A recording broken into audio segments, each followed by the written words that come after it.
Alright, so the first one I'm going to do is your heart rate. So I'm going to find where like the thyroid cartilage is, and I'm going to press, and I'm going to find her heart rate, and I'm going to hold it for 15 seconds and count the beats. And then I'm going to multiply it by 4 to get her heart rate. Normal should be between 60 and 100 beats per minute. Well trained would be around 40 to 60. Tachycardia would be 100 or more beats per minute, and bradycardia would be 60 or under beats per minute. When doing this, you should consider any internal injuries, and that exercise will increase or decrease your heart rate. Next, we have blood pressure. I'm going to take this cup.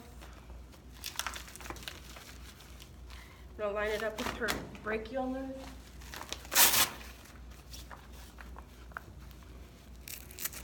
Make sure it's tightly on.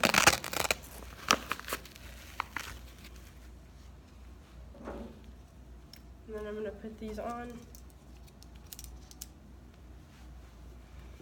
and put it right underneath where the cuff is.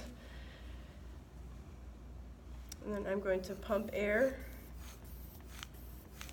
until it gets to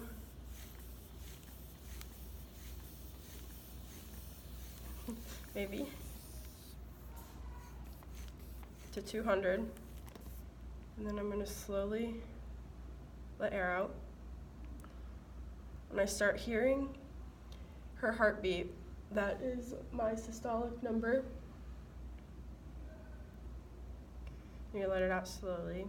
And then when I don't hear her heart rate anymore, that's the diastolic number. The systolic should be below 100 or above 140, and diastolic should be under 60 or above 90.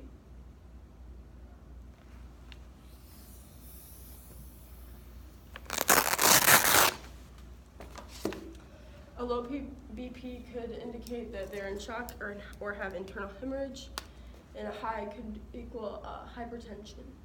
You should compare BP every 2 minutes to see if anything changes. Next, we have abdominal auscultation. So she's going to be laying in the hook line position. And I'm going to listen to the 4 quadrants for any rumbling or clinking noises, pretty much listening for anything, for 2 to 3 minutes. A positive would be abnormal sounds, so like a continuous rumbling or like a clinking of glass. So you go to each of the quadrants for 2 to 3 minutes.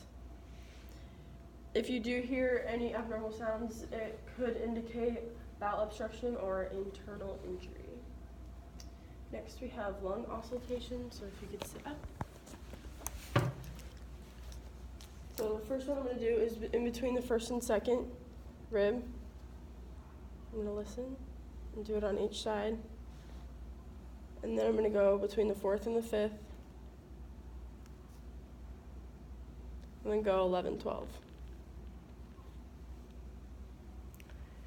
You can also do it in the back along the scapula in 3 different places.